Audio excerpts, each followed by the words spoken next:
Hello, everyone. I'd like to call tonight's meeting to order of March 1st, 2022. Call to order, Tom Chapa. Here. Heather Del Conte. Here. Pamela Dowd. Here. Lisa Glidden. Can you hear me, Lisa?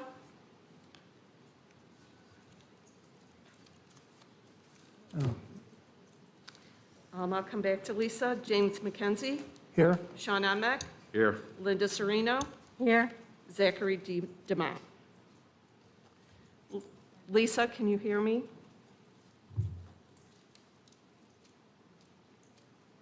Matt, is she getting a feed from you, or is she just taking acoustically? All right, so we need... Okay. Yeah, she should be. Lisa, can you turn your microphone on? Lisa is on. She's typing her responses. Oh. Is she, so she said she was here. And actually, I have to hear her Oh, you have responses to hear her tonight voice? Oh. for me to record the vote.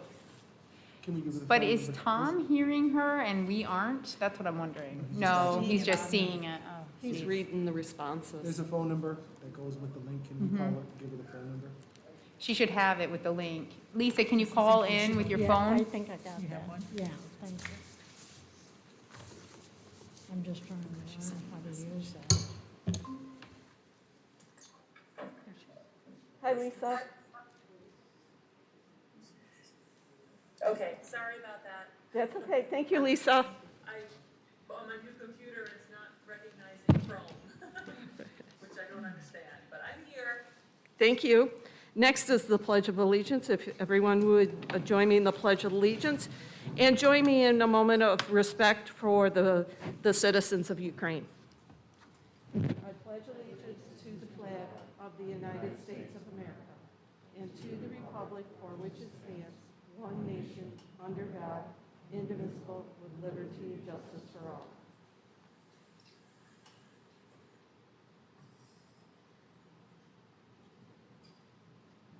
Thank you.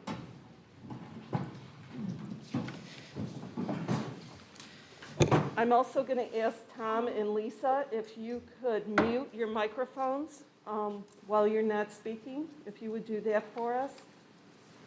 Thank you. Next is the floor to the public. We have two people signed up tonight. I believe it's Nate McMahon. If you could come to the mic and state your name and address, please. Hi, it's Nate Emmons, actually, Oh. 20 or 70 West Bridge Street. No problem. So I'm here tonight talking about the recent decision by Governor Hochul to relax the mask mandate for public schools. I'm encouraged to look at your agenda tonight that the recommendation is such as to allow parental choice. I certainly encourage the board to accept that recommendation. I think it's an important step forward as we continue to make our way out of the COVID-19 pandemic until something maybe perhaps more livable. As you may know, I'm a county legislator, and so in our health committee meeting this morning, we had a long conversation about COVID-19, as well as the mask mandate. Certainly it's the position of the county that we were given the option to enforce the mask mandate, given our current level described by the CDC. We decided not to do so, and certainly it's been up to the school districts within the county to make those decisions. Obviously, there's every other school district up to this point have decided not to enforce the mask mandate. I guess the only comment that I would make is that, certainly the folks that I've spoken to, and in full transparency, I have two children that graduated from here. I currently homeschool my other two children, but certainly there's been a lot of anxiety over the past 2 days, since the governor's announcement. I certainly would encourage the board and the school district to probably have made a decision sooner than today. I understand that you may have a process that you need to follow in order to make that decision, but if there was one criticism to be laid at the board tonight, I think that's the criticism, and I think it's a fair one, quite frankly, in terms of that. So I'm encouraged by the recommendation I see in the packet, and I'd certainly encourage the board to accept that recommendation. Thank you. Next is Matt Maggiorisi. I hope I pronounced that correctly. Matt Magrisi, 680 Ridge Road. Thank you very much for allowing us to have a public comment about this. Nate Emmons, everybody pretty much knows who Nate is, said it very well, so I'm going to keep it relatively short. I encourage you all to obviously to follow the governor's recommendation and allow pro-choice for what we wish to do with this. We've all been through a lot. We all like to keep it respectful. Obviously, we know this can be a very hard subject for us all to discuss because of the tension amongst everybody. So I also, the only other thing I have is I agree with Nate in the fact that just about every other district that I've heard of and parents that I've been involved in have heard the message sooner. And now here we are at the Syracuse School District, one of the largest ones in the county, and we're waiting to find out what the answer is. So I thank you all, I respect you all for what you do, and thank you for hopefully we can move forward with this. Thank you. Next is the Board of Education, items A through F. If I could have a motion. Move it. Second? I'll second. Any discussion? These items will need a roll call vote, so if I could do that. Tom Chapa, Yes? Heather Del Conte, Yes. Pamela Dowd, Yes. Lisa Glidden, Yes. James McKenzie, Yes. Sean Onmek, Yes. Linda Serino. Yes. Next, we will move to the superintendent's report with Dr. Calvin. Good evening, Board. See if we can get this to work well for us. All right. So great to see everybody back tonight, and we're going to just kind of jump right into our report for this evening. So first, we'd like to start, as we do each meeting, by congratulating some of our students. We have a number of students who are part of the Oswego High School Interact Club, and they, this year, again, participated in one of their community service projects. For more than a dozen years, the club has made and delivered baby blankets for the maternity center. If you recall, I think New York State School Boards Association gave an award out to the high school around this project a year ago. And in February this year, again, they dropped off almost 24 blankets. The students, really, their heart and their soul is in supporting community members. And so we certainly want to congratulate them and thank them for their community service. Job well done. If you don't mind, if we can give them a round of applause this evening. Job well done. Thank you to all those students.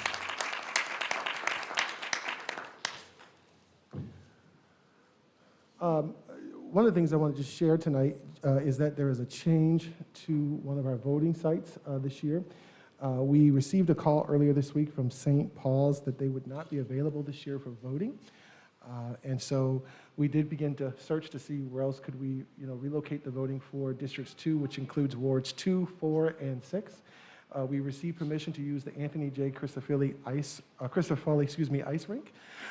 And the public will be notified of the change in the near future, but we just wanted to make sure that the board knew what was happening. The church called and said we can't use our site this year. So we did find a relocation spot relatively quickly, and we just wanted to let everybody know. Okay? All right. We have a current boiler concern that we have been working through now in the last couple of days. Over the weekend, we began to experience some problems with our boilers. We really started to see some real challenges on Sunday. And as a result, we began to really look into the problem. Weren't quite sure what the issue was, but we knew that something was happening with some of our lines. So our team had several contractors come in who have completed an assessment of the situation. Yesterday, they were in trying to put scopes down or cameras down to see in lines. They could see what was happening. And that really wasn't as successful as we wanted it to be. Some of our concern was that there was possibly some frozen line areas. We weren't sure. Today, we did have a group back in. We think that we have now figured out where the lines are having some trouble at. They're in some green spots, luckily. We thought earlier today that we were going to have to tear up parts of Buck Boulevard, but we luckily did not have to do that. So we do know that we have to do some digging up of some of the grounds. So we have a repair team that will be in tomorrow. They'll be here first thing in the morning, and their goal is to kind of get in, make sure that we have the right spots. We think we do, and then they'll be making repairs. We believe that it should take them about a day to get the repairs done. Now, it all is dependent upon what they find in the lines, if there's something more than what we thought, but we think it'll take about a day or so at the most here. So tomorrow afternoon, hopefully we'll have good news, and we can start to try to get kids back in school. So just wanted to share that with the board and see if there's any questions. And Nancy, I think I got everything. Am I correct? Question? Tom?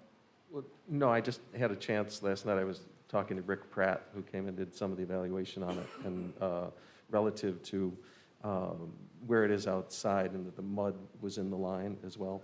And so this is just investigative to get an assessment. And will they do the repair simultaneously, or are they just going to do the assessment now? They did a lot of the investigation piece today.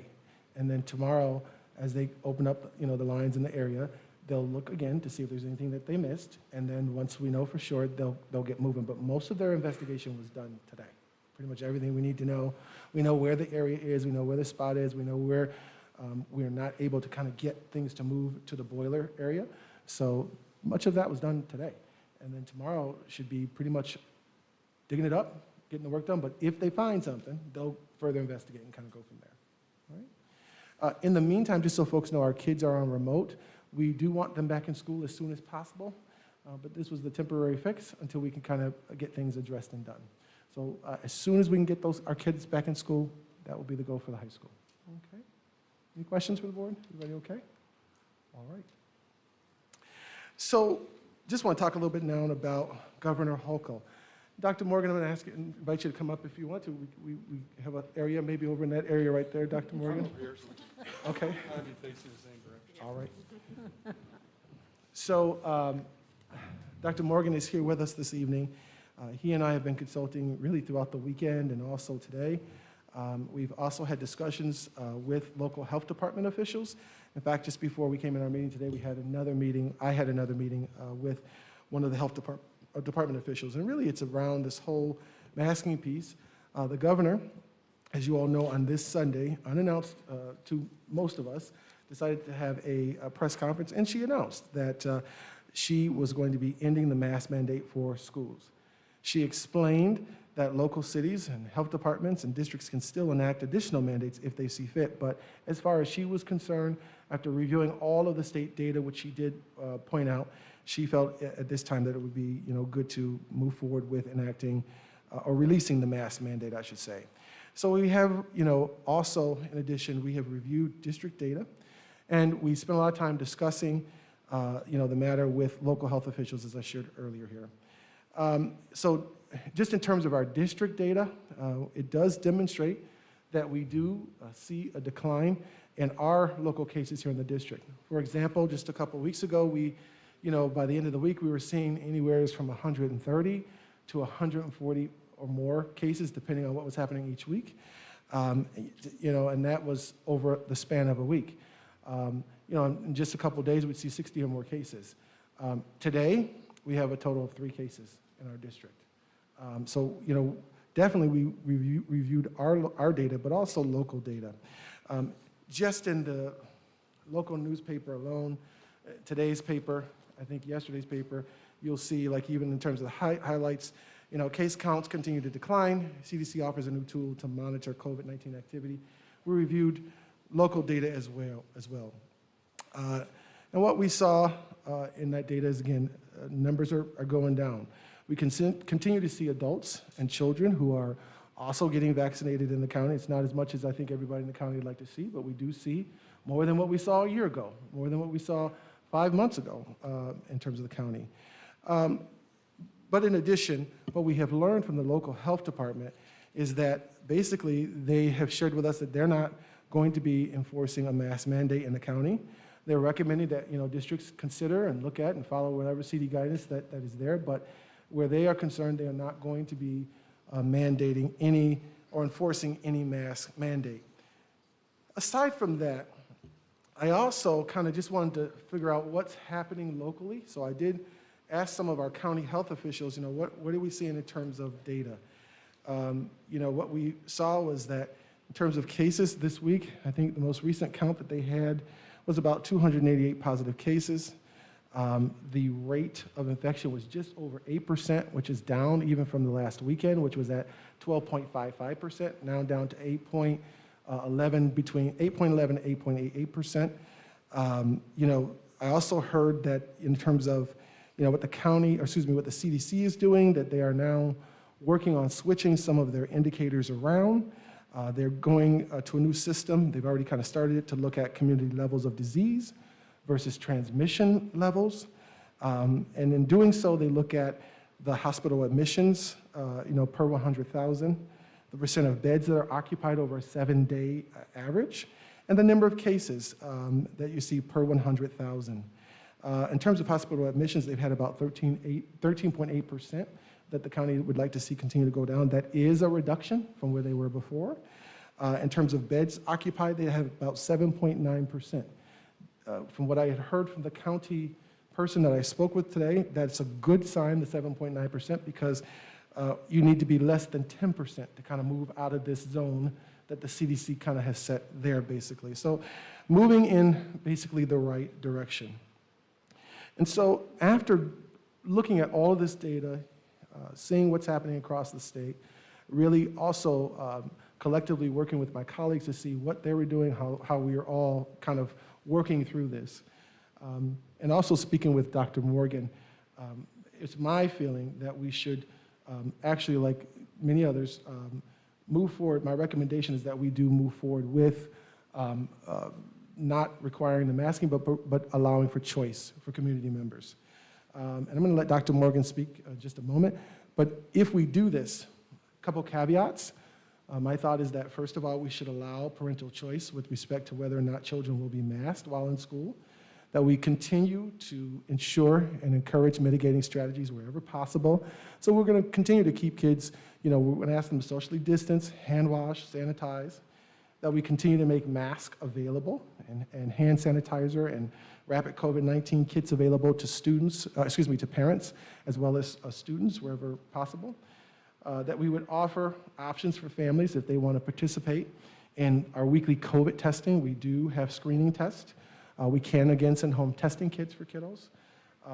That we would continue to maintain current spacing in our cafeterias, have our custodial staff continue to do their work with respect to cleaning and looking for touch points each day, maintain our website so that folks can see if numbers do go higher, monitor all behavior connected to masking. We don't want any child at any time to feel bad or be teased or be bullied because of masking.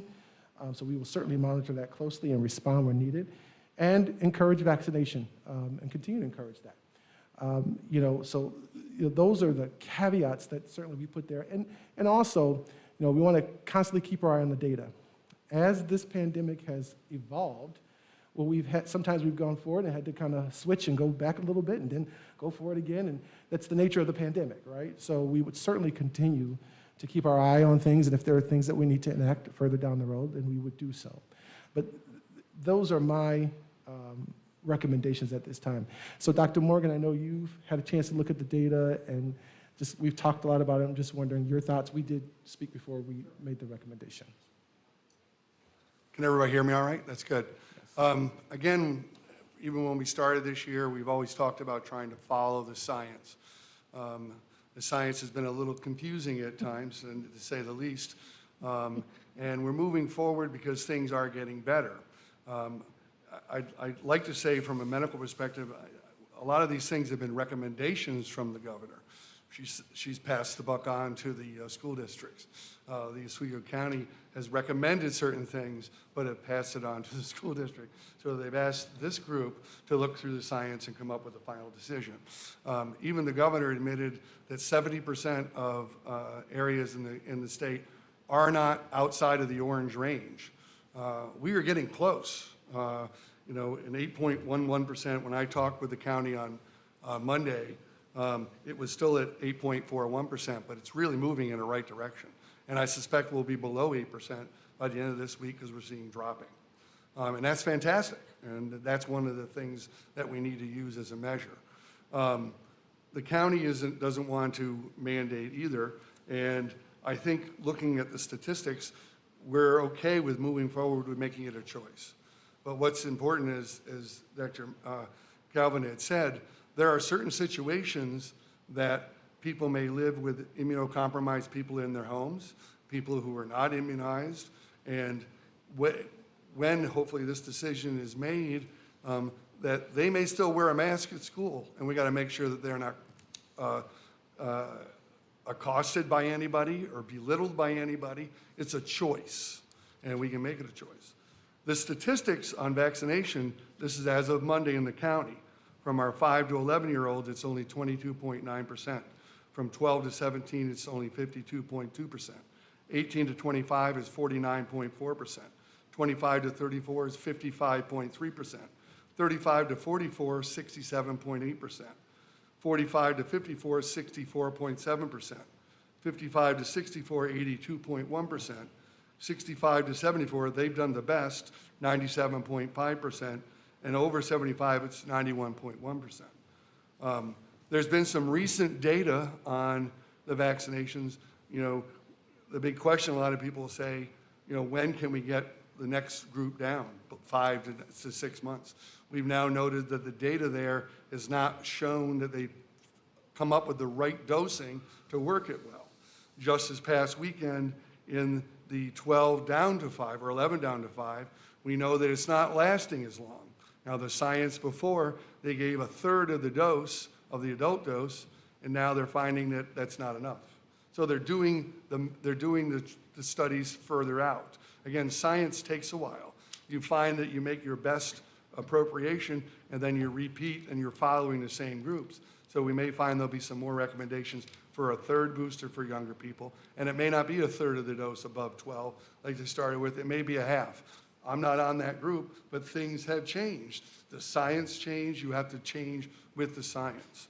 But we're doing better. We're a lot better off than we were before. Should we be better at vaccinating? I absolutely think we should. And I see this from the trenches. But I think it's time to give some choice, time to say, let's give ourselves a relaxing. There's no question the kids are better this year than last year because they've been in school. We know the psychological effect of not being in school was terrible in the 2020. That has been shown more over and over again. But when we make sure we follow through. Now, we find in May, suddenly we're up to a 22% contactivity rate. We may have to revisit this again, all right? This isn't cast in stone. It's a moving target. So we're going to keep following. They're keep following the transmission. We don't know if a booster is going to be recommended for everybody in the fall yet. They're following the antibodies in the people in the study. It's a continual study. And as we find out more information, there'll be some other recommendations. It'd be nice if the FDA and the CDC were always on the exact same page. They're not. And that's concerning, but it's the nature of science sometimes. You can interpret it different ways. But I think from my perspective, from what I have seen locally, it's time to give them an option of not wearing a mask. But if a child has not been vaccinated, mom's being treated for chemotherapy for something, grandma's living in the house and she's 105 years old, if that kid wants to wear a mask, that kid should wear a mask without feeling like, well, there's something wrong with me because I'm wearing a mask. We all want to not wear a mask. None of us want to, if we don't have to. But I think the time's right. Things are better. I think the spring would be better. I'd like to see better vaccination rates because that's hopefully how we're going to be going forward with this. We may have reached some kind of herd immunity because of the amount of infection from Omicron. Omicron has been the most infective group that's been there. And we had many more infections this time. But we know from day one, a third of people with COVID, whichever type it was, have no symptoms at all. People have not been tested. So as large of a number of people who have been shown to have Omicron, there's another third of the population that also had it that we don't have in the statistics because the statistics aren't collected because they didn't have any symptoms. So we may reach that. Now, the trouble with Omicron without being vaccinated, there's about 50 different strains of the Omicron virus somewhere on there, on the molecule for what, it's not really a molecule, but on the virus. So there's different points that cause disease, and there's about 50 different types that seem to be the most active. They have protection against Omicron, but not as much with a new variant coming down the road. So the person who is the best protected is somebody who had disease, develops an antibody from that, and was vaccinated.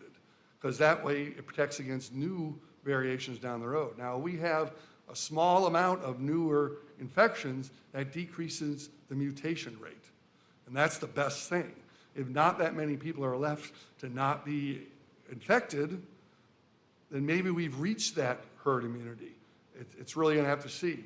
If this really flattens out and we don't have another peak, that'd be a godsend, it'd be great. And I hope it happens, but we don't know yet. We have to follow the science. But I think it's time to take the mask off. Still wash your hands. Now, there's a few exceptions. If somebody has not been vaccinated, they test positive, and they're coming back to school in 5 days, they still need to wear a mask for the next 5 days so they don't expose somebody else if they're not vaccinated. So there still are some guidelines, and even the governor kind of mentioned those in a subtext. That wasn't what her big result was. The big headline is, we got to have choice now. But even the county recommends that too, but they also are not doing any kind of a mandate either. So this group, again, needs to recognize, yes, we can move forward with this, but there are certain cases, if you're positive, you haven't been vaccinated, coming back to school in 5 days, you got to wear a mask for another 5 days. Yes. And not be, we have to be very, very sure that people are not ridiculed for wearing a mask, and people who do that ridiculing need to be dealt with Yes. on a very timely fashion, I think. So just to be clear, yes, there are, as Dr. Morgan was saying, there is new guidance that we hope to receive today. We've received signals that it's coming, and kind of what we've learned that's coming is there is information that says, it's not that everybody will be without a mask. In some cases, like he's mentioning, for example, someone tests positive for COVID. When they come back, there's a multiple number of days, day 6 through day 10, that they will still have to wear a mask, basically. So it's not basically, I never have to wear it. If there is some issues that occur, then people would have to do so. And by the way, we're not saying that everybody has to go without a mask. We're saying, the recommendation is for choice for people. Now, I just wanted to mention one last thing. There's been some questions about, the CDC says that we are still in that high zone, basically, and it does. We'll see that there. As Dr. Morgan has said, as I kind of alluded to here, we do see that. But I think we just need to keep in mind a couple of things. Yes, as this year started, there's been a lot of guidance and recommendations that have come out. We have received guidance from the CDC. We have received guidance and recommendations from the New York State Department of Health, from the Oswego Department of Health, from the American Associations for Pediatricians, from, who else? The commissioner herself wrote guidance and recommendations. And so you take all of this guidance, and there's a lot of it. And by the way, at least the New York State Department of Health's guidance and CDC's guidance is constantly changing, right? It changes all the time. So we take all of this guidance, we put it together, we analyze it, we go through it. And I think one of the things that's really important to remember is that these are recommendations. They are not requirements. If you go through the CDC guidance, and I have it here in front of me, all through it, it has the term recommendations, right? Things for us to kind of think about. It doesn't say requirements. And so we look at the community need, we look at the community, what's going on in terms of spread around the virus, the pandemic itself, and then we one step at a time try to figure out, okay, this is one we really need to do, this is one that we may want to think about. Just for example, if we followed everything of all the guidance, right? Here's just an example. We would have had no sports, no extracurricular activities. In some cases, even for just extracurriculars, they recommended that for medium to high, and even in low areas, testing twice per week. Well, which extracurricular are you talking about? It didn't tell you. But so you kind of need to, we as colleagues, as people across the entire region, the state, we began to talk about those things and figure out, okay, well, this one, I understand this is international guidance and recommendations, but this is one we may not be able to do. So we look at the big picture, we look at the entire community, we look at what's happening, and then we also look at our ability and capacity as well as a district. So every day we're here. living this, and we're watching in our schools, and we have a whole team in our COVID central kind of area, and we are constantly looking to see, okay, where was the infection? How did it happen? Who, what, where? Was it internal? Was it external? And we, based on what we see data-wise, we make our decisions. So I do understand, yes, there are some things with the CDC, but I also see that our community is changing. The science is changing. And I think my recommendation, given all of the information that Dr. Morgan has shared, the fact of what the health department has shared, which is a really important entity, and what we see, internally, my recommendation is that we do allow for choice, see how things go with these caveats, and then if there are things that need to change or things we need to come back in to bring back to the table and figure it out, I think we should do so. Personally, I am a person who is very conservative around masking. You will see me mask almost every place I go. However, it's not about me, it's about the whole community. I think we should take it one step at a time. I think we could try it and see what happens. So that's that for me. Anything else that you have, Dr. Morgan? And then I'd like to turn it over to get questions and thoughts from the board, and we can kind of go from there. Dr. Morgan, anything else for you? Are you all good? No. If anybody has questions, I'm happy to answer them too. Okay. Questions or thoughts or feedback from the board?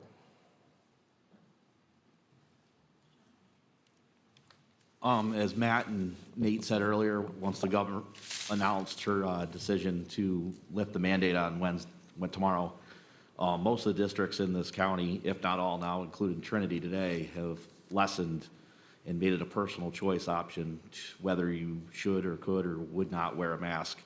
I feel that is the best option for our district and our community. I feel we owe it to the kids to get some sort of semblance back of reality into their lives. These older kids have missed graduations, proms, sports, plays, band, while the younger kids have gone the past 2 years without even knowing what their classmates look like without a mask on. All around the country, state, county, and now the schools, the mask mandates are being lessened, and I feel now is the time for us to follow that suit, and at the very least give the parents and the children their own personal option. Thank you, Sean. Are there other thoughts from the board? Lisa.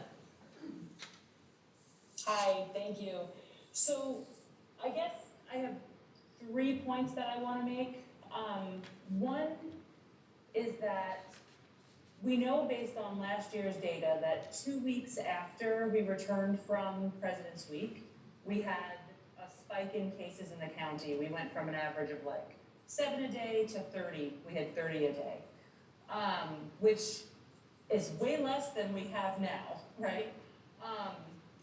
But we're just coming back from this break. I think we may want to take just a little bit of a pause, at least on that sense, because we know that a lot of kids were traveling over the break.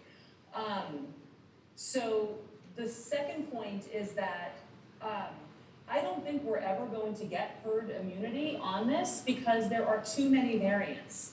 So I know several people who have had COVID multiple times. That pretty much is an indicator that there is no herd immunity because even the people who should be immune are no longer immune. And then the third point, and this is really the most important one. When we make any kind of public policy, it's a recommendation that at the margins becomes arbitrary, right? So what is the percentage that puts us into the orange zone or the high risk zone is, whatever arbitrary number we determine. Right now, we're still in the high risk zone, and I think it's fantastic that we're trending downward.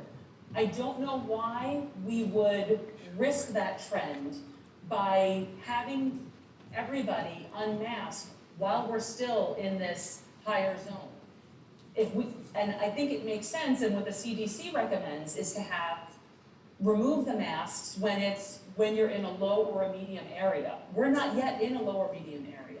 If we're trending downward and we'll be there next week, then let's go ahead and do that. But let's have a set data point that's going to help foster our decision, not just that people are tired of wearing masks. I mean, that's been true for over 12 months, right? So that can't be what our metric is for having people for having us really set a policy about when we choose to remove masks. Thank you, Lisa. Dr. Morgan, could you respond to some of her points about the herd immunity and the being in the high-risk zone? There's no question we've been through about 6 different brands of COVID, okay? And yes, people can get more than one type, particularly if they're not vaccinated. The data's clear on that. This Omicron is a totally different thing, so I may be dreaming thinking we can get to it, but there's such a high number of people that we aren't even counting with this last one. I'm trying to be optimistic. The metric is not a perfect number that we're using. 8% seems to be the one that they're trying to use, and we're very close to that right now. There's no question whenever there's been a break, there's been, a peak. I mean, we've had 4 surges. And when we get more vaccination done, that's going to help deaden that and lower and flatten that some is what we hope, okay? We're not saying nobody's going to wear a mask with this recommendation, and I think you're going to find a significant amount of people still will wear a mask. Dr.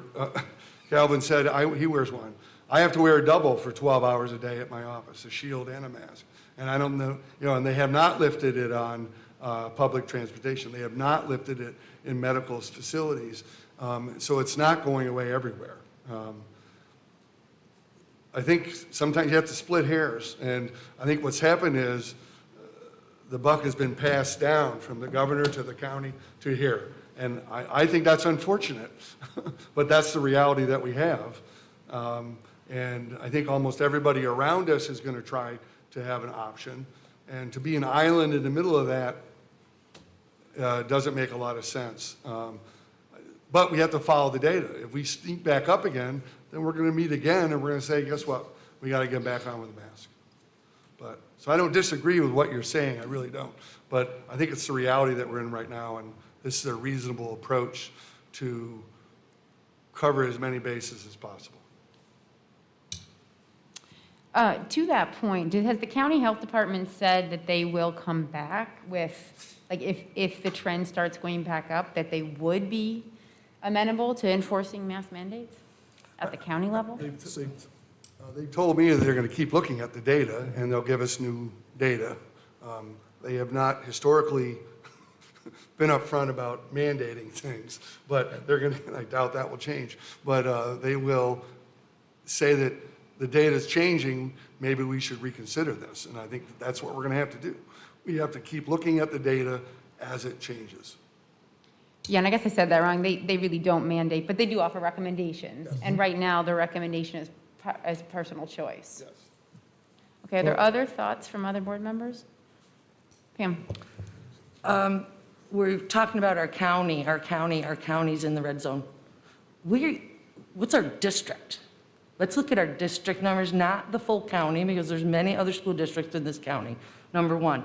Number two, if anybody at this table thinks that these kids aren't out at sports and in the stores already now unmasked, and then they're coming to the school building and having to put a mask on, they're already out there unmasked.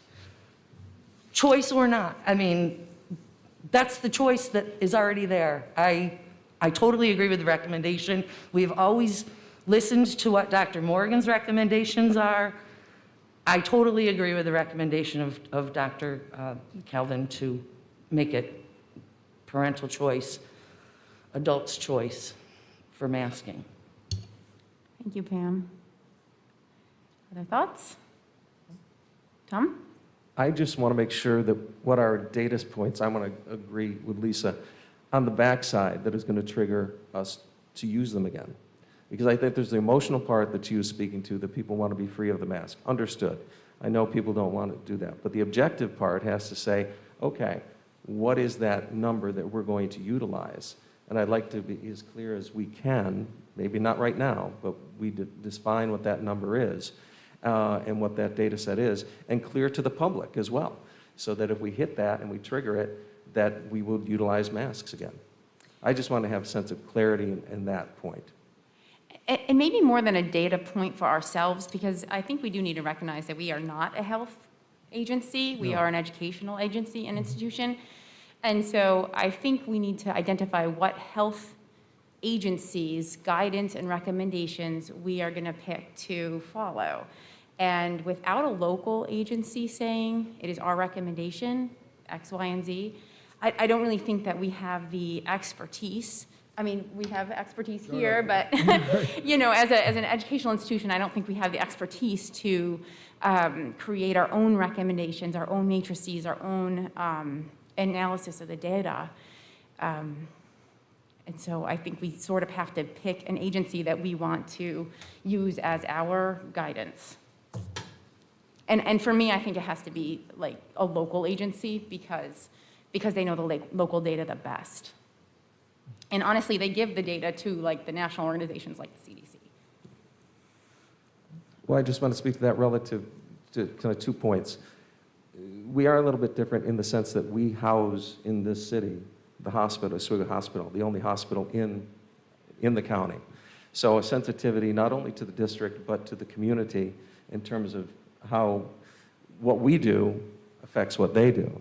So, or affects potentially how they're able to function. So I think that would be a good, like I had made some phone calls there to see their capacity, to see how they're working. If we can keep in contact with them directly and get in a dialogue where they would say, yes, we're in a good shape, we don't have to trigger it. Dr. Morgan? I work for Oswego Health, so. Right. So I am giving what Oswego Health is doing. And Oswego Health has done an exceptional job with dealing with this horrendous thing of COVID that we've had, and we've been able to stay ahead of a lot of it. Unfortunately, the metric is not the same from CDC to FDA to the governor to our own county. I would love it if it was black and white, here's a number. And they're talking about determining what metric we should use to revisit if we do come back. Science changes, they are following thousands of patients who have had disease, who have had vaccines, checking their antibody statuses, following them through. That's why just this last weekend, we know the 5 to 11, they had a great antibody response after 2 shots in the beginning, but they're not maintaining it. So now they'll be looking at some new studies. Instead of 1/3 of the 12 and above dose, what adults got, it's probably going to be a half, or 2/3. They'll probably be looking at both of those doses and realize that they didn't come up with the ideal dose yet. So we'll be looking at that more. But it's going to be hard to come up with one metric, and we may be figuring out an average, like essentially what we've been doing, because all these groups have slightly different perspectives, and that's what we're working with. If I could just say, I understand the metric need. Since this whole thing has started, since I've been here, people have asked me for what's the magic number if you have to close down a school? Is it going to be 5 kids, 10 kids, 100 kids, 20? It really depends upon what's happening, what's all connected. It's not just a number. Because we've had to close schools when we had, I think, 5 kids. I can remember one of our elementary schools had 5 infections, or 5 positive cases. But there were multiple people connected to those cases. So that's why we had to close it down. It's just, one, I have to agree with Heather. I don't feel like we have the expertise to set a public metric, a public health metric. We are not public health administrators. But I do think that we should be, as we have done all along, watching what's happening, seeing what's occurring, and when we start to see concerning situations, right, we need to take a break and say, hey, time out. We're seeing 10 cases here, 15 cases here, 20 cases here, or whatever it is. We explain what the issue is, and then we enact the change that we need to enact. Now, for some people, again, they say, well, it is confusing. It is confusing. It's a pandemic. It's very difficult to understand, or, if you're not in it sometimes, why we are making some of the choices we are making. It's not a certain number, but I think it's a lot that's involved. It's the number. It's how people are, how many are sick. What's it causing in terms of quarantines? All of those things go into this, and then we try to make the best decision that we can. But a single number, it just hasn't worked out since we've started the pandemic with a single number or a single something that the CDC said or the commissioner said a lot of these decisions, unfortunately, the nature of this beast, you've had to just make it based on what's happening every day in the mix of what's going on. I would say, I understand sometimes I'm not as popular with folks, but there have been times we've had to enact change and had to say to people, we had to do this because we saw this, this, and that. And I think we would need to continue wherever possible in that vein. Just respectfully submit it. I just like to, I know Lisa had mentioned last year after the break, and I totally agree, and I am a little nervous. There can't be anybody here that's not a little nervous about it. But remember, the vaccines just came out for adults last year at this time, and it was all essential people that could only get them at this time last year. None of the students could have them. Our county numbers, our numbers aren't as high as we'd like them to be for vaccinations, but we have them. The people have been vaccinated. That's another metric that plays into the whole thing. Yeah, and Lisa does make a good point about the bump after a break. I think that was unfortunate timing it was just unfortunate timing, let's just put it that way. And I also want to say, our district, we talk about what other districts are doing, but our district takes very seriously that we are in a community that has our own hospital, and we are very protective of that, and we do understand that what we do can affect that. And we have been through a state of emergency with our hospital, having large numbers of COVID cases, and we really don't want that to happen again. So to Tom's point, I definitely think we would be responsive to Oswego Health as well as a local agency saying, wow, we need to partner with you. We need help, and please put the masks back on. So Jim. I'm not quite sure where to start, and I got more than a couple things than I probably should have. But I'm going to start with kind of just picking back on what Heather just said. The governor, people talked about earlier about criticisms, what's going on. Why haven't we made this decision? The governor just made their decision. Most every other governor, like New Jersey, said, I make the decision, and it's going to enact in 4 weeks because it gives people a chance to work. The governor needs to make something, and then there's the New York State Department of Health. There's the New York State Education, then there's the county health, and it trickles, and you've got to get these groups of people. Dr. Morgan needs to meet with the county health. You're not going to meet the hour after the governor makes a decision. So with this changing science, I do believe we need to look at it. We just had a whole new set of recommendations from the CDC that were completely laxed from what we were doing before. If you look at the number of counties that were high before and the number of counties that are high now, it is a dramatic change because they went to a different system that accounted for cases per 100,000 people or a percent positive to cases per 100,000 people, and then hospitalization, either rate or number of percent beds taken by a COVID positive patient. To me, it's much more sensible, this new one, because it's really looking at what is the impact on our infrastructure. And as a public entity, I think it's important for us to be involved in the public health initiatives that we are asked to participate in, right? So what a little bit of my confusion and I'll just say frustration is about what I'm hearing so far is that we're talking about not being the experts. The buck has been passed to the people who don't have the expertise. But every time the buck was passed, it was said, the CDC recommends this. The governor in the state recommends you follow the CDC. The county says, we recommend you follow the CDC. That was the exact phrasing of the county's suggestion to this school district. Follow the CDC recommendations. So I understand that this is a time where people are like, hey, everything's off, we're all good. The governor is given the chance for the local municipalities to make it. It's not good because we're not public health experts, but it is at least a little bit better because Oswego County is different than other counties out there, and at least we should be able to talk about what's happening in our local communities. Pam talked about, we've got all of Oswego County. What's happening maybe in our particular district, right?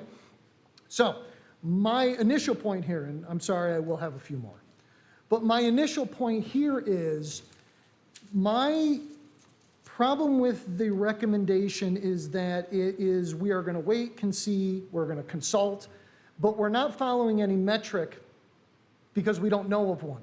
Which metric do we choose? The state said do the CDC. The county said do the CDC.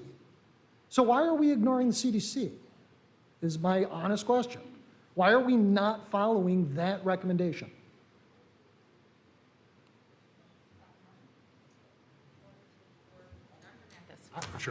I think I've kind of said and explained that there are things from the CDC that we have followed through with, right? I don't want to go out there saying we haven't followed anything with the CDC. That's untruth. However, I think you have to look at the big picture, as I've said before. You have to look and understand that it is, again, recommendations.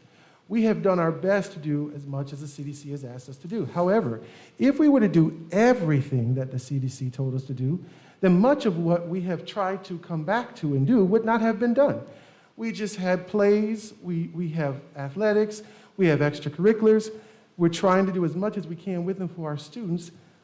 A lot of that stuff wouldn't have been done this year if we did everything line upon line like that particular entity asked us to do. I think you have to not only see that information from the state, from the CDC, and understand it and work through it, but I think you also have to have a pulse on what's happening in your community, what you can do from what you cannot do, and take it one step at a time. I'm not in agreement that we have followed none of everything that the CDC has done. There are, again, 5 to 6 different organizations.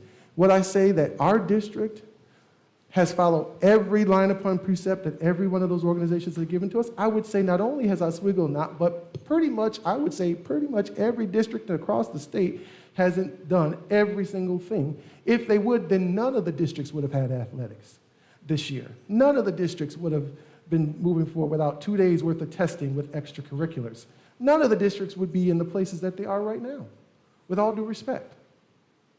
Dr. Morgan? I agree, and the CDC is constantly changing things as well. I'd like to say that the FDA and the CDC are always on the same page, and they're not. And we've seen a tremendous flux. I wish they would try to keep the politics out of it, but they haven't all the time. They're trying to stick with the science. I'd like to think they're getting better at that, but I think where we're seeing the numbers, and the number before was 8%. I think they are doing a better job with hopefully coming up with a metric that we can use with a little more validity to it, but I think we're close. I think we may find a slight bump after this break because we've seen that before. But the number of immunizations has gone up, I don't think to the level we need, but we hopefully will see less of a bump, I hope. We're still wearing masks on the planes. I think the airport's more of a problem than the plane myself from the science. So that maybe we won't see as big of a bump. We have to wait and see. But I still think the summation of things, I think it's reasonable to try giving some choice, but recognizing you may find half the kids still are going to wear a mask. You don't know. We got to wait and see. But there are going to be some people that want to. I have some elderly patients in my practice. They wear a mask everywhere they go. They still haven't seen relatives even though they're all vaccinated because they're so worried about getting COVID and dying from it. I mean, we're getting real close to 1 million people dying in this country in 23 months, or 1 million. And 95% of the people who died weren't vaccinated. I mean, it's a huge number. So I think we have to see. I think it's reasonable, though, to move forward with choice at this point. And I think it's not a perfect decision. And But you guys are the ones that have to make it, because nobody else will make it above you. Well, They just haven't. And so, it kind of stinks, because we're not the public health officials. We're not. Some of us have more expertise in other things than others, but, we're not the people. And the thing about groups like CDC and New York Health and the county, they have a group of experts. It's not one person. It's a group of experts that do this. So, Why can't they give clear and concise guidance? well, because right now, the new guidance is clear, concise, and is the most up-to-date thing as of last week. I mean, that is, if we want to talk about the changing science, they just reduced every single restriction. They changed the metrics so much that it's so much more lax, so they have done that. So let's go back to the local, right? Is our hospital still diverting people? Do you know, Dr. Morgan? Are they done with Not that? at that time, and we're starting finally elective surgeries again. Right, so we're not Which- diverting people anymore? So, well, it hasn't for a while. Okay, and how about our city state of emergency, or is that still, has Barlow lifted that? I don't think that's still in place, is it? I'm not Okay. I'm not I don't sure. know. So, I'm I not mean, sure, these are but honest the questions. hospital is Okay. moving forward, so. Okay, so, and these, again, honest questions as I think through, try to think through logically through a problem. So, let's go to the tail end. And I will say right now that based on what Dr. Morgan has said, based on the trends that I've seen so far, I'm not against removing masks come tomorrow, because I do believe we will be going down to a level in which the CDC recommendations would say we should be reducing masks. Okay, so I'm just going to put that out there right now. My main issue with this plan is the fact that I don't know that we actually have a particular metric if and when we need to go back to the masks. Because, well, there is. If you follow this, so right now, let me play this hypothetically. We say we're considering us going down, we're going to mask for 2-3 more days, and it goes down on Tuesday. What was the angst? I get that, right? I understand that right now. So let's assume we're going to go down to medium, but let's also assume that this is not the end of the pandemic and that we may have to change course. My concern is that I do not understand why we are not following a CDC recommendation at that next point. So we unmask tomorrow, and then we go down into medium, or, God forbid we don't do that, but we most likely will, according to Dr. Morgan's numbers, because they're a little bit back from the CDC. Okay. But then we need to have a future, because here's a proposal, here's one of the things to think about. Are we still doing isolations and quarantines? Okay. Yes. So Dr. Calvin, from an operational standpoint, what is more impactful for in-person education? Isolation and quarantines or masking? I mean, really? Okay, so I won't even put you on this, I won't even make you ask that. I'm going to say that as a rhetorical question, okay? I'm sorry, I apologize. I'll say that as a rhetorical question. Both important. But let me give this scenario. Is it possible that we're going to go remote in our education before we would instill a mandated masking? But it's a hope not. But that's a hope based on we'll wait and see.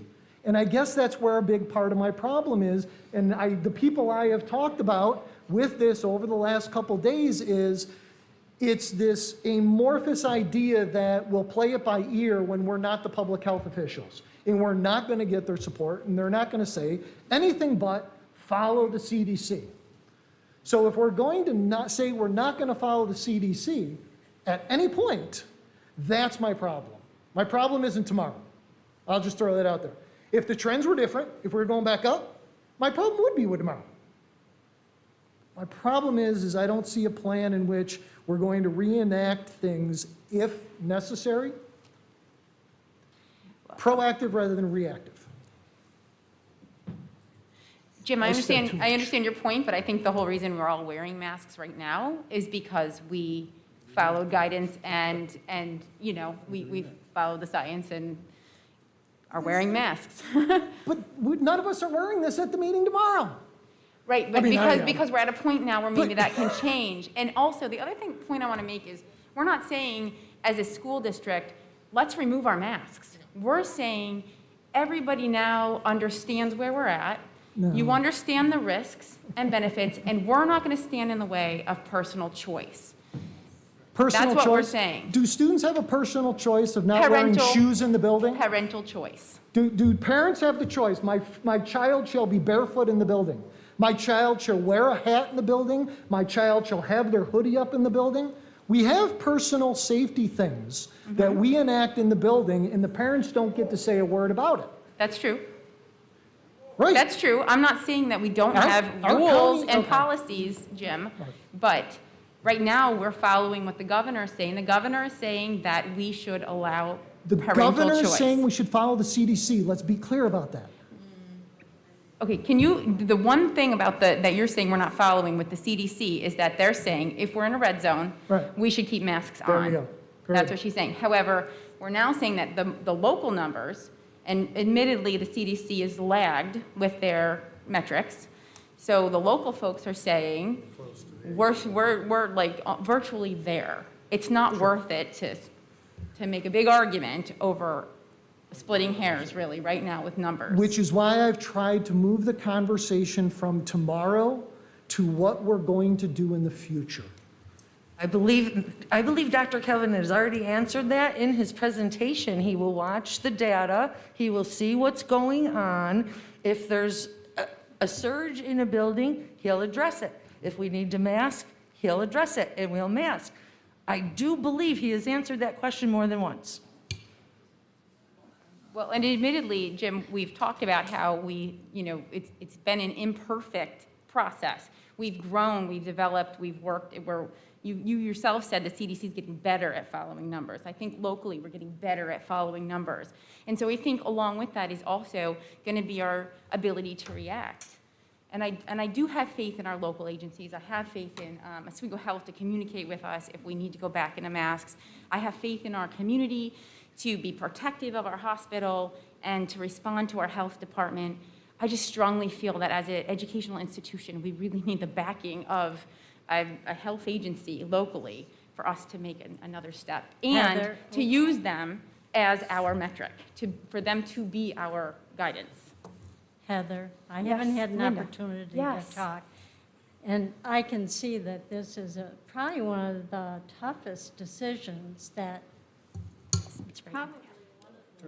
Turn it on and then speak right into it, or they can't hear you at Just home. move it over. It's probably one of the toughest decisions that we've ever had to make.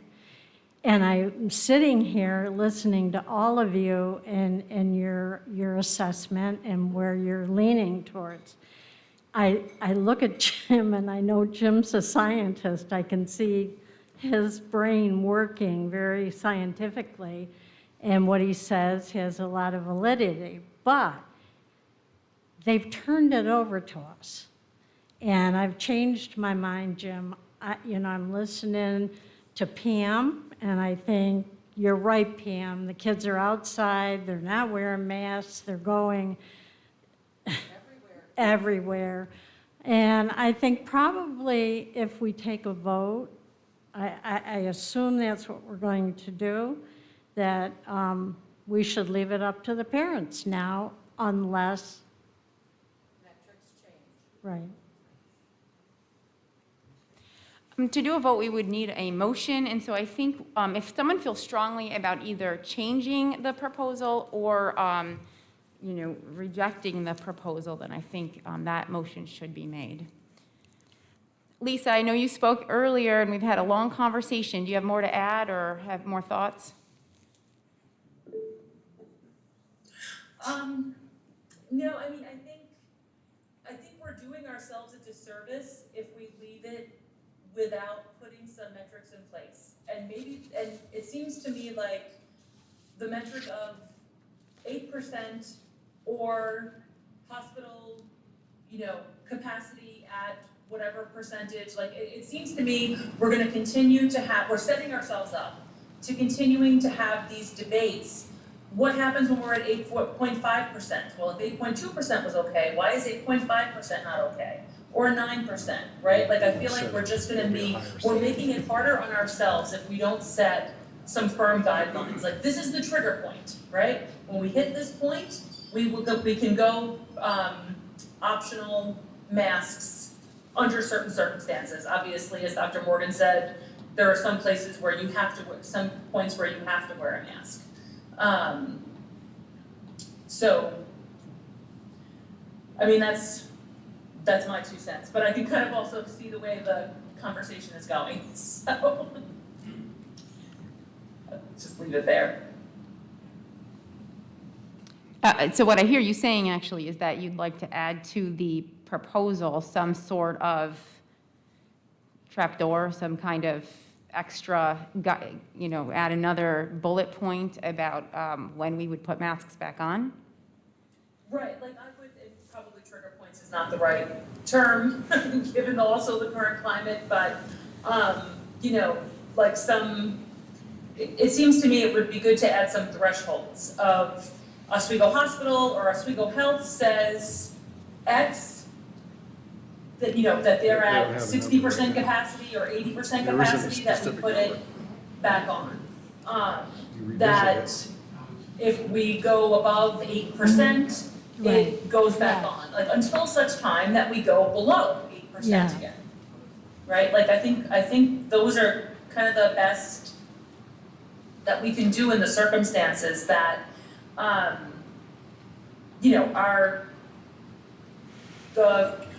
it's not even so much that the science is changing, right? Because science is science, but it's what we're learning as we have more experience with this disease is what's changing. So, I think we're doing ourselves a disservice if we don't set those kind of like threshold points for our decision making. Dr. Morgan, do you want to talk to like a specific, I don't identify disagree specific with what number? you're saying. We have to revisit this, but to come up with a hard number right now, nobody is given a hard number. We know that these numbers are the trending and being under here, it's reasonable to try this. We revisit it in, maybe we'll have some numbers in 4 weeks to see if there's an increase, because that's historically all these, after Halloween or after Thanksgiving or Christmas, it's been 4 to 6 weeks when the numbers are really changing. If we see 4 to 6 weeks after this type of recommendation has been made, there's a significant increase, then that's the time to revisit it. So you can state in whatever you come up with for what you're voting on, with the present numbers where they are, where the trends are, with the recommendations from the governor and Oswego Health, and some mention in the CDC of improvement is here, we're ready to try this. But we're going to reevaluate in 4 to 6 weeks. To say, is it 9%, is it 8.7%, that's not the point. We have to see if there's a surge that comes back up. If a surge comes back up in 4 to 6 weeks, which is the time frame that we've seen before, that's when we revisit it. And you can put that in your recommendation. We will revisit this based on what the numbers show down the road. I can't really see who, Lisa, did you raise your hand again? I did, so just to add one thing to what I think Dr. Morgan just said was, I think he raises a good point about having the different kinds of metrics. So, for example, now that it's self-reporting, this is one of the reasons why it's hard to trust positivity rate. Exactly. And that's why I think getting information from Oswego Health would be important, right? Because that's really going to be the better indicator that the virus is spreading again in the community. Yeah, I think that's why it's really important for us. Maybe we add in just another bullet point that says that, obviously we reserve the right to revisit masking as guidance from Oswego Health and the Oswego Health Department change. Would that satisfy you, Jim, or are you looking for something a little more hardcore? Well, I guess I'm just, again, I got apologies, it's like Linda said, I'm a scientist. When you start saying science and you start putting metrics, I agree. 55 miles an hour, somebody chose that somewhere, and that's why most people drive that way. There's something about an arbitrary set point that we all somewhat start agreeing on. Nobody's screaming my freedom to drive on the left side of the road whenever I want. That is something we've all agreed, we're gonna drive on the right side of the road. So at some point, my feeling is when you have as many moving pieces as we do, it's important to at least work around some sort of metric. right? And I will go back to, the CDC came up with one, and the state says, do what the CDC says. And the county says, do what the CDC says. And I am saying right here, I'm okay with not saying that tomorrow, because our local health situation, according to Dr. Morgan in the hospital, is trending towards the fact that we're going to be better than we are today or yesterday. So I'm okay with that.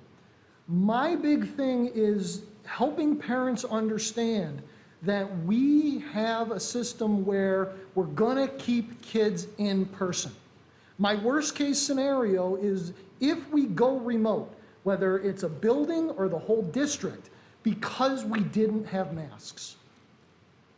If we get to that point, there I think the policy failed. I hope we don't. But without some kind of metric that we're following, and we keep saying, I keep hearing there's no metric, there's no metric, there's no metric. The CDC's metric is very clear, very new. Plus minus 200 per 100,000 people per 7 days with a certain hospital new admission or percent beds. According to CDC, 22% of our beds are occupied. 22%. Now, if that date is 3 days old, it's great why we have Dr. Morgan here. And I think that's the whole point, right? Yes. We're following the CDC's recommendations. The discrepancy is, are we red or are we not red? And currently, we are not. So we are following the CDC's guidelines. As long as we are following those kinds of metrics, I am comfortable with us going forward with the recommendation. Again, what I am most concerned about is keeping kids in the classroom. And Pam, they may be out everywhere, they may be going to games, they may be going to their own whatever without masks, but when they come in, if they're spreading, they got a mask on, and they're limiting spread in the building. But remember, There's the difference. They're 3 feet apart in the buildings too. We're not smushing them back all together. I know. All those strategies are still in place. The 2 weeks before break, we had 15 new cases in the high school alone. 15 the week before, 15 the week after. At some point, we need to know that in-person instruction is more important than masks. I'll just shut up and leave it there. Tom, I see your finger on the button. Did you have something more to say? No, it was just relative to if we use the CDC red zone when we go in as a threshold that fosters, what is basically just giving us a line of communication. What Dr. Calvin is doing already, that opens the conversation. We're in continual conversation with the Oswego Health and with the Oswego Health Department, but that we know that if we go into the red zone, we're looking for that common metric, not only for us, but for the community. If the CDC says we're in the red zone, we're going to be in constant conversation regarding that, and then we may have to go back to masks. So I'm just looking at something that clarifies it, if Okay. that makes it a little bit clearer. So I think it is that we're following the CDC's guidelines. That's what we're going to follow, but relative to local numbers. Yeah, the subjective, we're taking. I just think that the board just needs to keep in mind, I don't want to throw a monkey wrench into the, but just keep in mind that the CDC's designation can change frequently, right? So I think every Thursday, if I remember correctly from the conversation with the health department, they're updating their percentage rates and things like that. So I think that this CDC stuff is changing frequently. I'm not sure if it's every day, but I know at least once every Thursday I see some of the people shaking their head from the county, they're updating information. So we just want to keep in mind that this part of why this will change frequently, right? One day you could be in yellow, one day you could be in green, one day you could be in orange. So I just think as we're trying to set a threshold, we want to be careful of that, because what you don't want to do, there's a lot of confusion that's already occurred with the community from just the guidance from the health department. It's no offense, not the local, I'm just saying the state has put out about a lot of stuff that's been a little bit busy. So, it's, okay, today we're in this threshold, are we going to, now everybody put back on masks. Tomorrow it's not, take them off. Next day, off. It can cause a lot of confusion, and this is the problem we're trying to find the threshold. And I just wanted to put that out there. Yeah, I think that this kind of compromise is a really good one, though, because the part of the CDC recommendation we're keeping is if we have very high numbers locally, we obviously know we're going to have to do something, okay? So what we're doing is respecting local numbers, brought about by local agencies in real time, or at least faster than what we're going to get from a national database. And so I think that's a really nice compromise. And so is everybody comfortable with that? Yes. Yes? Lisa? Yeah, I think I understood what you said, so. I said, wah, wah, wah, wah. Go ahead. Did you have anything else? Okay. Okay, so is there a way we can just write that as an added bullet point? And then we'll make it a motion to add to your recommendation. The district reserves the right to revisit masking in accordance with local, no, I would say COVID numbers supplied by the health, let's name them, Oswego Health and the Oswego County Health Department.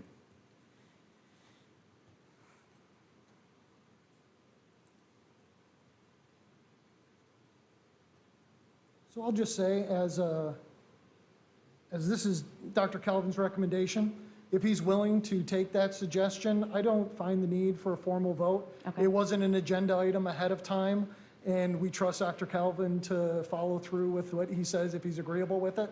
So I would see no reason to vote if you're amendable to it.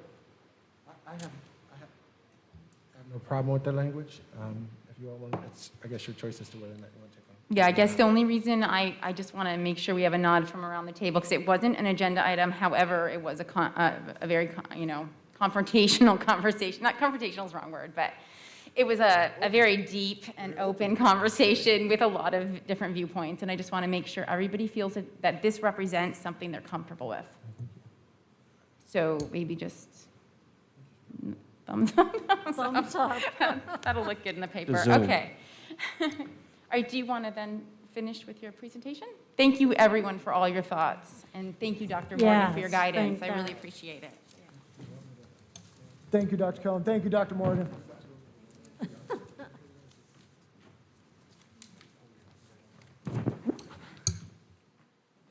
Given the time, I know we've had a lot of discussion today, I'm just wondering if it would be okay with the board if so the next portion that I was going to go over is the administrative portion.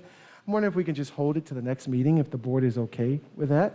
We just bring that part of that discussion back. Would that be all right with everybody? Okay, all right. All right. So with that said, I think that's all that I would have for this evening. Thank you, board.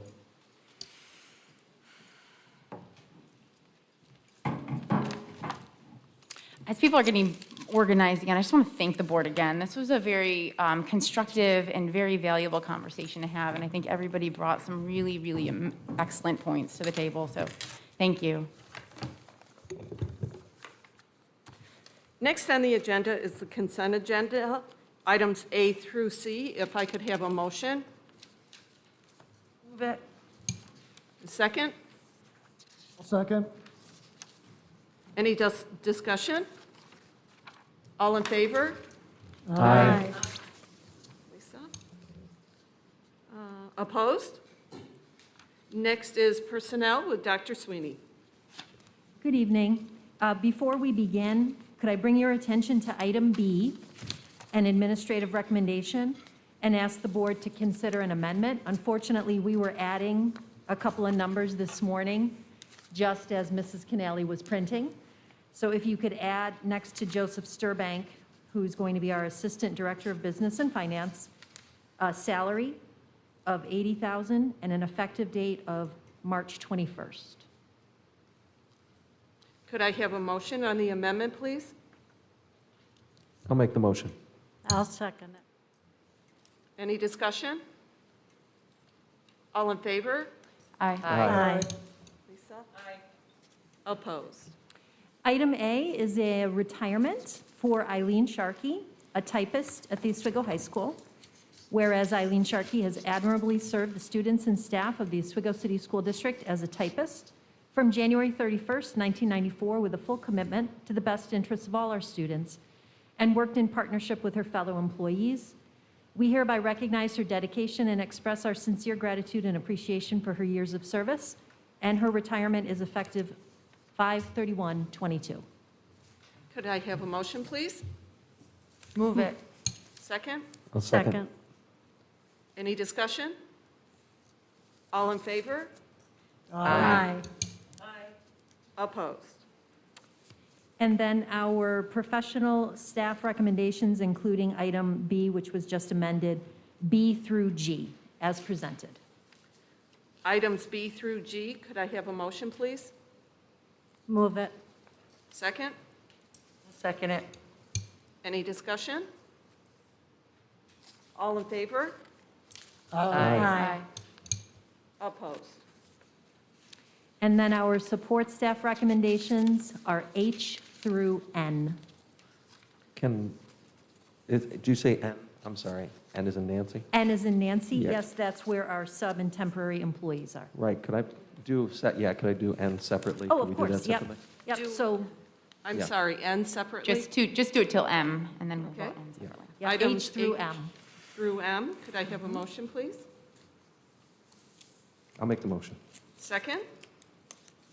I'll second it. Any discussion? All in favor? Aye. Opposed? And then N, our substitute and temporary employees. Motion, please, on item N. Move it. Second? Second it. Any discussion? I will be abstaining from this? Substaining and abstaining together. I am substaining. trouble with words. All in favor? Aye. And One Mr. abstention. One Chapa abstention. abstained? Yes. Opposed? Okay, thank you. Next would be Finance with Nancy Squires, please.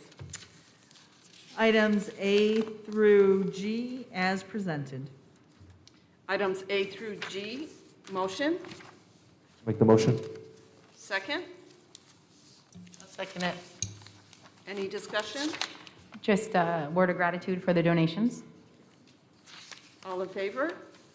Aye. Opposed? Next would be student representative discussion. Zachary is not here tonight, so we'll move to items from the board. I totally missed Zachary's report. We always learn so much, so it's a bummer. Any items from the board? How come you look at me? You always start us off. Welcome back to everyone out there, our faculty, staff, administrators, the support staff, transportation, food service. I'm probably missing somebody, which is awful. Thank you, welcome back. I hope you're recharged from your break. Calendar spring is only 19 days away. Woo-hoo, I can't wait. I like spring. I just don't like winter, actually. I did want to just mention, we've gotten a couple of emails, I think, and I think there was a couple editorials, Tom saw them too. Wilbur Field, I do not believe we ever intended to change the name ever. Wilbur Field will be Wilbur Field. So everyone out there, understand, it's not changing. It will be Wilbur Field. Might be two fields, they might be Wilbur North and Wilbur South, but it'll always be Joe Wilbur Field over there.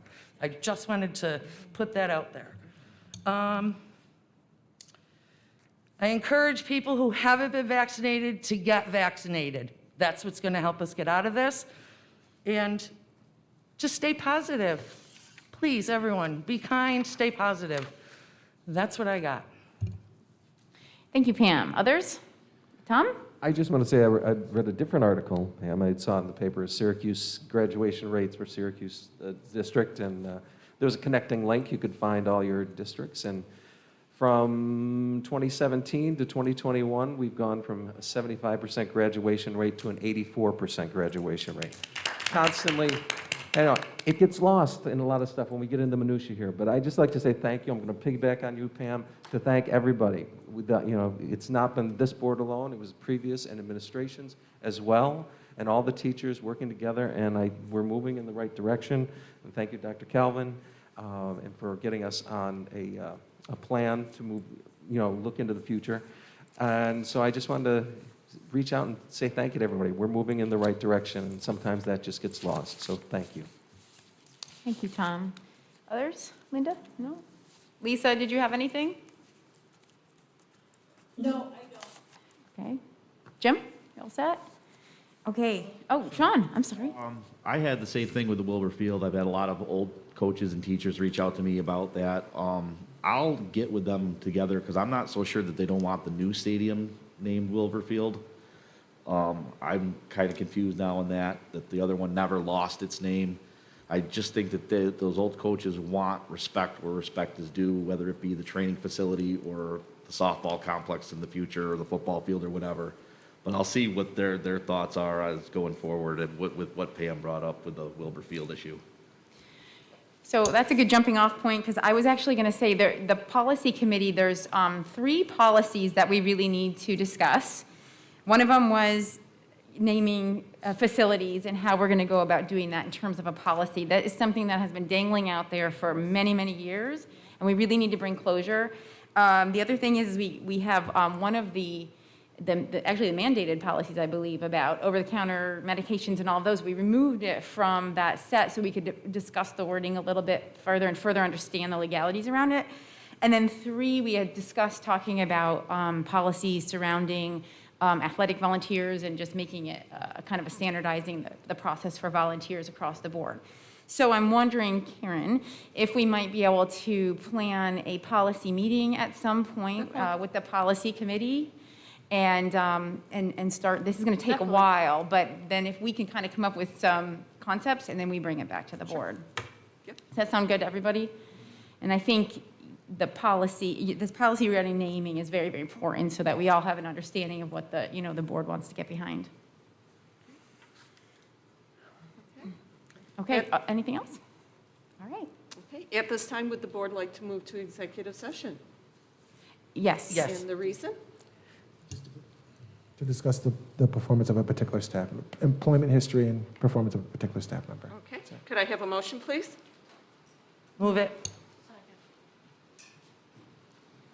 All in favor? Aye. Opposed? And would you need a vote after executive session? No. Okay. Thank you, public, for coming. I really appreciate it.